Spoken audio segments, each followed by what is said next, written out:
Okay, so I've teased it long enough. Let's get into this. Yesterday caught all of us by surprise. And anyone who says they weren't caught by surprise by the news of Steve Sarkisian going to the Atlanta Falcons is probably fibbing to you. So that news broke, and then shortly thereafter, there was an article that went up on SB Nation entitled, Steve Sarkisian leaving Alabama for Falcons amid disagreements with Nick Saban. And here's the chunk of the article that's pertinent to our discussion. And I quote, multiple sources have confirmed to SB Nation that after meetings with Alabama head coach Nick Saban following the championship, the relationship between Saban and Sarkisian deteriorated amid disagreements in system philosophy, per one source. Both parties planned to move on following signing day last Wednesday, and Saban was aware of Sarkisian's contact with the Falcons. One source described the problems between Sarkisian and Saban as too similar to the relationship between Saban and former coordinator Kiffin. There was an effort on Saban's part not to repeat the same problem. This wasn't going to work out, one source told. One source close to Sarkisian told SB Nation. Hey, can I go ahead and get that button? Go ahead and hit it a couple times. Do we have that? I'll do it myself. You know the buzzer from Family Feud when they get something wrong. Because I'm telling you, I've talked to multiple people on this. This report is not accurate. It's not accurate. Let's break it down.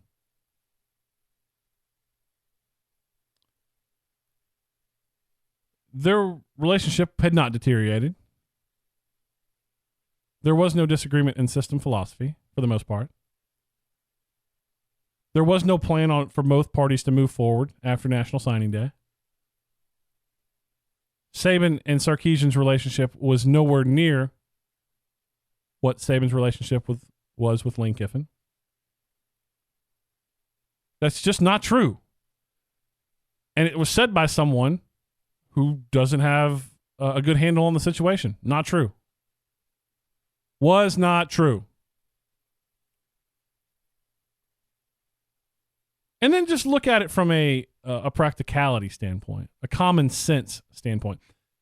Steve Sarkisian was Alabama's offensive analyst for 13 games last year. You'll remember he wasn't on staff for the first game of the year against Southern Cal. He joined afterwards. Then he spent 13 games as an offensive analyst, and then he spends one game as the offensive coordinator. Nick Saban knew before the national championship game what kind of offensive philosophy that Steve Sarkisian had.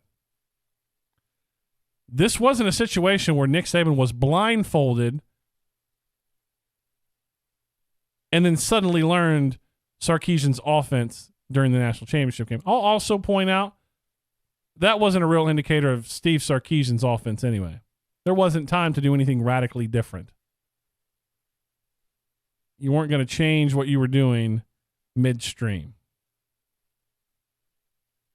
So from a practicality standpoint, that makes no sense that Nick Saban I guess he just learned that Steve Sarkisian employed this type of offensive philosophy, so this won't work. That just doesn't make any sense, for one. Two, people I've talked to say Nick Saban wasn't happy that Steve Sarkisian left. That didn't sound like to me a guy that had already talked to him and said, hey, after signing day, let's just go our separate ways. Doesn't sound that way to me. Not what I was told. That was not what I was told Nick Saban's reaction was when he found out the news that Steve Sarkisian was leaving.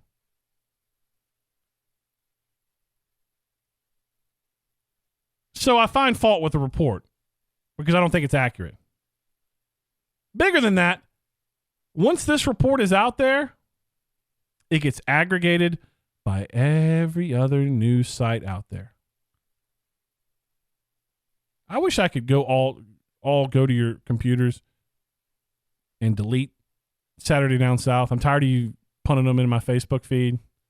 All they do is take our work and put other people's work, put their name on it.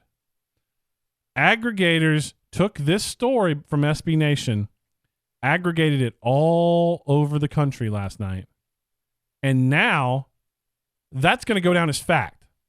It is so pervasive out there right now. It's everywhere. That I can't reach everyone who read that story and tell them it's not true. You're listening. If you read it, you'll know it's not true.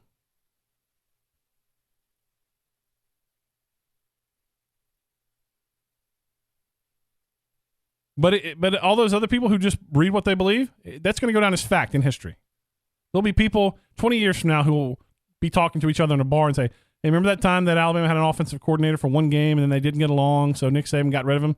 That didn't happen. Not true.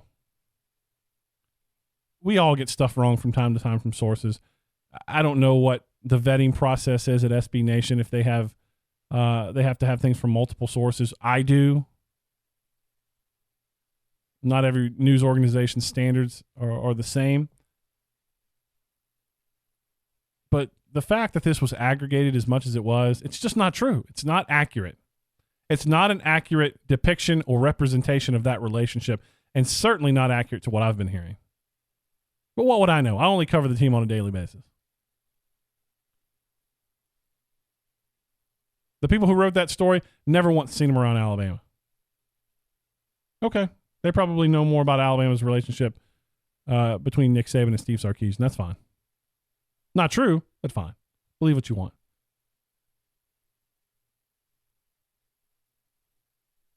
And it just goes into this argument that I've shared with you time after time after time against aggregation. It has to happen, but it's a danger of it, because now this story that's not true is ubiquitous. It's everywhere, and it will be remembered as fact.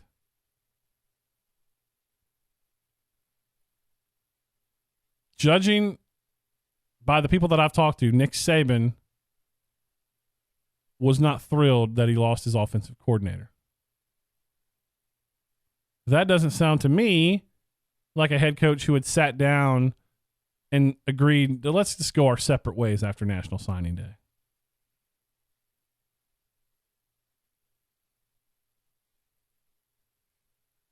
That's my read of the situation. That's what I've been told by people I've talked to close to the situation.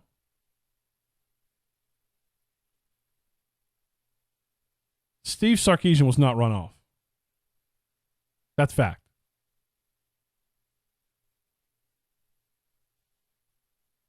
He wasn't run off. Probably the biggest single thing I find wrong in this report from SB Nation is the paragraph, one source described the problems between Sarkisian and Saban as too similar to the relationship between Saban and former coordinator Kiffin. No.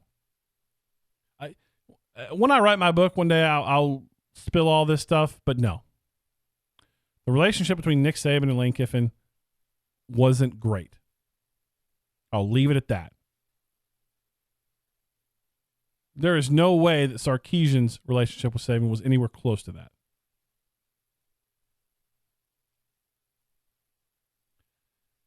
Now, was Sarkisian an angel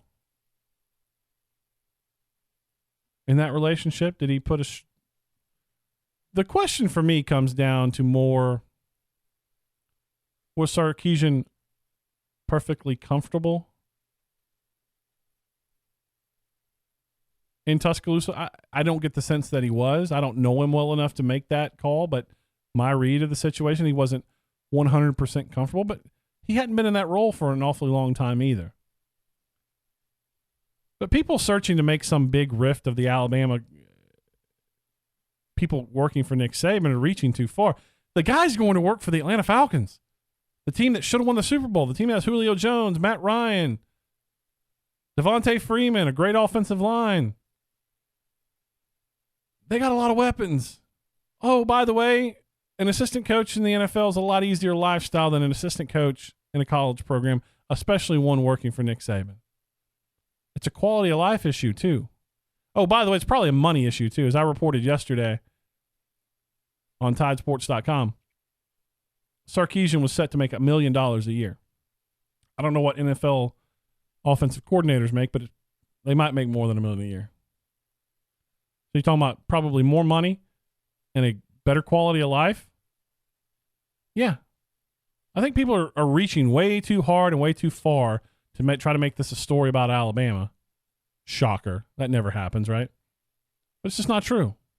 That report's just not accurate, and I'm done dealing with it.